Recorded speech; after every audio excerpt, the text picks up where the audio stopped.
Oggi partiamo da Dundonel e percorriamo gran parte della costa occidentale fino ad arrivare all'isola di Skye, nella cittadina di Portree.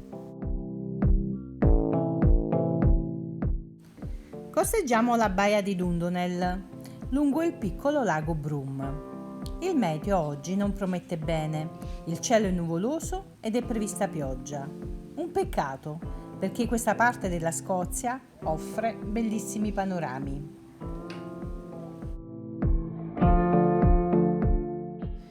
Attraversiamo la baia di Greenard, che prende il nome dalla famigerata isola che ospita.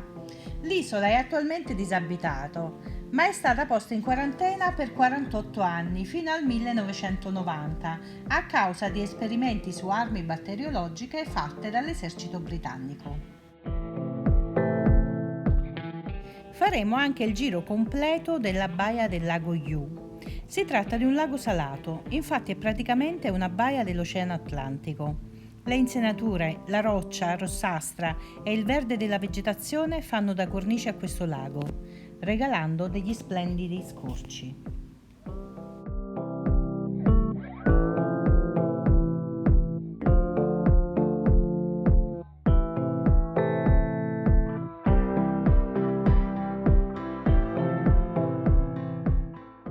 Le Highlands sono famose per le loro single track road, ovvero strade dove si può passare solo uno per volta, anche se si è in moto. Percorrere queste stradine è già di per sé un'avventura.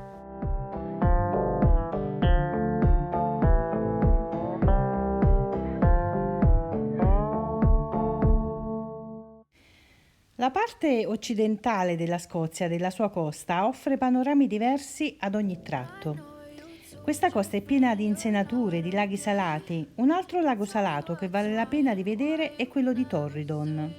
Anche qui non smetterete mai di fotografare, filmare, poiché tutto è veramente unico e speciale. Il Torridon è in pratica il frutto di processi glaciali e al suo interno ha svariati isolotti, mentre tutto intorno ci sono colline che sono dette Torridon Hills.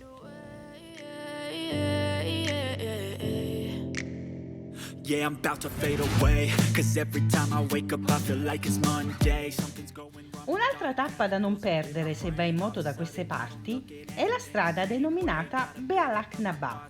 È un nome gaelico e non so se lo pronuncio bene. È la terza strada più alta di Scozia, anche se è alta soltanto 626 metri. Del resto in Scozia non esistono molte montagne. Si trova all'interno dell'Apple Cross Peninsula e con le sue stradine a corsia unica e i panorami che offre ad ogni curva è un paradiso di colori e di emozioni assolutamente da non perdere. Today, I promise that I've never felt this way. I really hope that you. Finalmente arriviamo sul ponte che collega l'isola di Skye alla terraferma. Siamo diretti a Portree, dove abbiamo trovato una casetta. Resteremo 2 giorni su quest'isola, ma ci rimettiamo subito in moto per esplorarla. Il tempo minaccia pioggia e infatti la becchiamo. But I've known you too long, it hurts to watch your blue eyes fade to gray as you fade away. Decidiamo di scoprire la parte nord dell'isola di Skye, toccando tutti i punti panoramici. As you fade away. Approfittiamo di quest'attimo senza pioggia per fare un video decente. Guardate come siamo messi. La Scozia ci sta mettendo a dura prova con il tempo.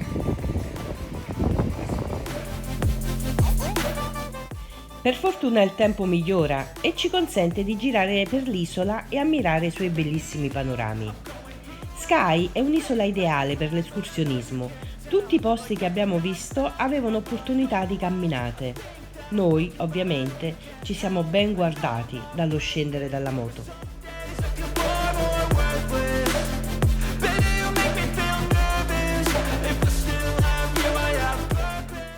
Altra tappa della giornata è l'altopiano del Quirain.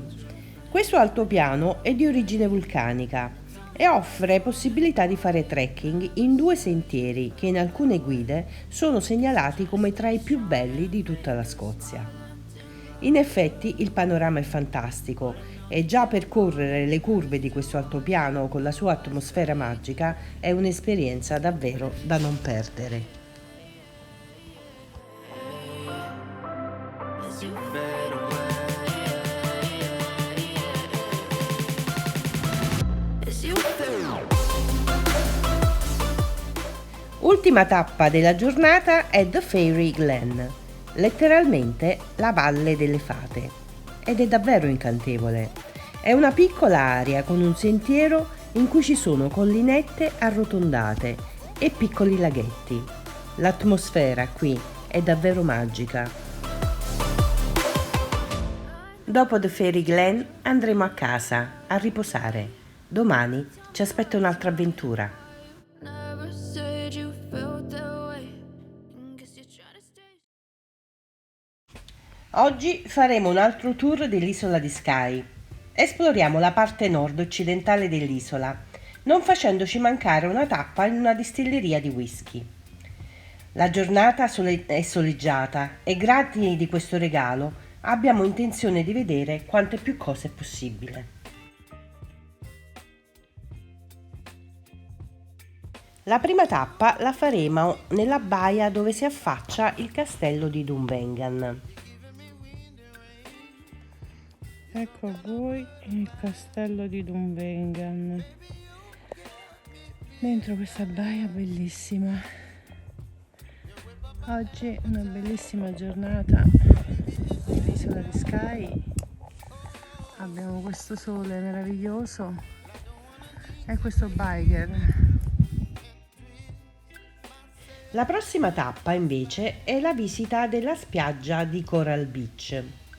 Per raggiungerla bisogna proseguire dal castello di Dunvegan su una strada a corsia unica e parcheggiare la moto nel villaggio di Claygan, poi seguire un sentiero che è molto ben segnalato. La passeggiata verso la spiaggia è di circa 30 minuti, ma ne vale veramente la pena. Lungo il sentiero abbiamo incontrato delle mucche che pascolano indisturbate e già solo la camminata è un'esperienza molto piacevole nella natura incontaminata.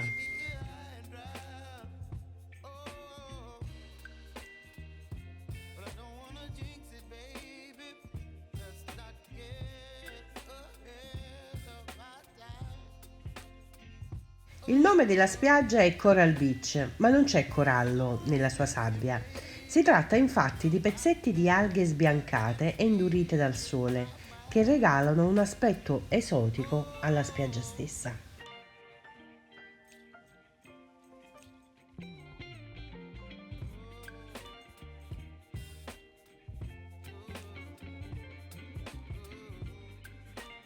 Ci rimettiamo in moto e percorriamo le stradine a corsia unica tipiche scozzesi fino alla prossima tappa, ovvero Nest Point, il punto più occidentale dell'isola di Skye. Per arrivare a Nest Point ripassiamo da Dunvegan e dopo circa 16 km di stradine strette si raggiunge il parcheggio. Da qui un sentiero di soli 300 metri vi porta nel punto più panoramico. Nest Point è un promontorio roccioso che si affaccia sul mare. L'atmosfera qui è bellissima e il panorama è quello che ti immagini quando parli della Scozia. Rocce ricoperte di erba, di un verde brillante e mare. È davvero bellissimo. Ripartiamo per la prossima meta, ma prima faremo 2 tappe fondamentali. Una per mangiare delle ostriche buonissime e un'aragosta a testa, cucinata al momento, a prezzi davvero bassi rispetto ai nostri, presso The Oyster Shed, davvero consigliato. E l'altra sarà la visita della distilleria del Talisker, il famoso whisky che nasce su quest'isola. Nonostante siamo in moto, porteremo via un po' di questo nettare, anche se in formato minion. E poi via, verso l'ultima tappa della giornata, le Fairy Pool, letteralmente le piscine delle fate. Si tratta di una serie di cascate che creano delle piscine naturali, situate ai piedi di una catena montuosa. Per visitarle è necessario fare un percorso a piedi che può portare via anche un paio d'ore. Già solo per raggiungere la prima cascata con la piccola piscina naturale si impiegano circa 20 minuti. Niente di difficile, ma sicuramente non è da farsi con l'abbigliamento da moto come lo abbiamo fatto noi. Infatti, dopo la prima piscina, siamo tornati indietro.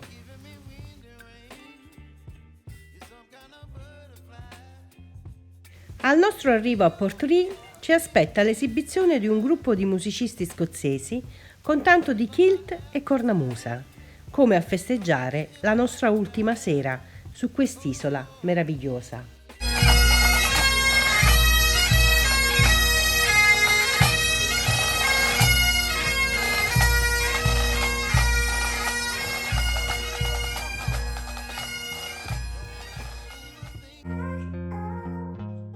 Oggi lasciamo l'isola di Skye e siamo diretti a Glasgow. Faremo una sosta al castello di Eilean-Donan, passeremo per la valle Glencoe e dopo una visita della città di Stirling arriveremo in serata a Glasgow. È l'ultimo giorno di permanenza in questo paese meraviglioso. Siamo davvero soddisfatti. Ne abbiamo visti di panorami e viste spettacolari e anche quest'ultima tappa non sarà da meno. La nostra prima sosta sarà al castello di Eilean-Donan. Questo castello si trova sull'omonima isola di Eilean-Donan ed è al centro della confluenza di tre laghi. Il castello è stato teatro di molte vicende della travagliata storia scozzese e si trova in una posizione davvero scenografica, tanto da essere stato set cinematografico di molti film.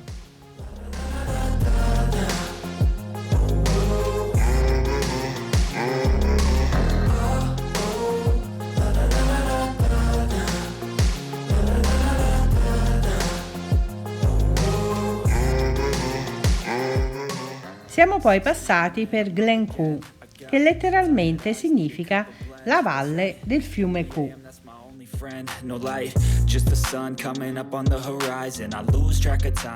Una valle percorsa da piccoli corsi d'acqua e circondata da montagne. Qui si possono fare percorsi di trekking, in particolare salendo sulle Tre Sorelle, che sono appunto tre vette che si somigliano e che sono vicine. In questa zona c'è anche la famosa vallata di Glenative, che è praticamente una strada nel nulla, che è detta anche strada verso il nulla, perché il percorso termina nei pressi del lago e praticamente bisogna poi ritornare indietro, non sbuca da nessuna parte. È stata resa famosa perché è stata scelta come set cinematografico sia di James Bond che di Braveheart.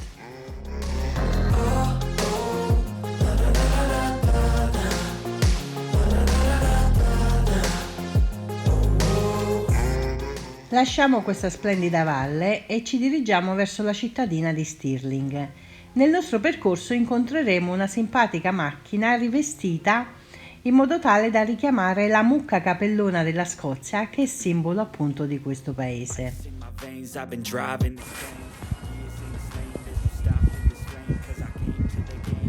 Panorama di Stirling sul vecchio cimitero, la chiesa, laggiù c'è il castello.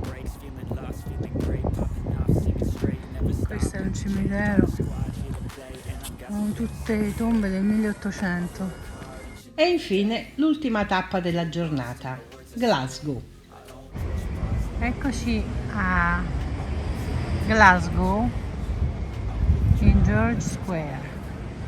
Glasgow non ci è piaciuta molto, ma questo forse ci ha aiutato a lasciare questo paese, la Scozia, che invece ci ha regalato tantissime emozioni. E via, domani si comincia il ritorno verso casa.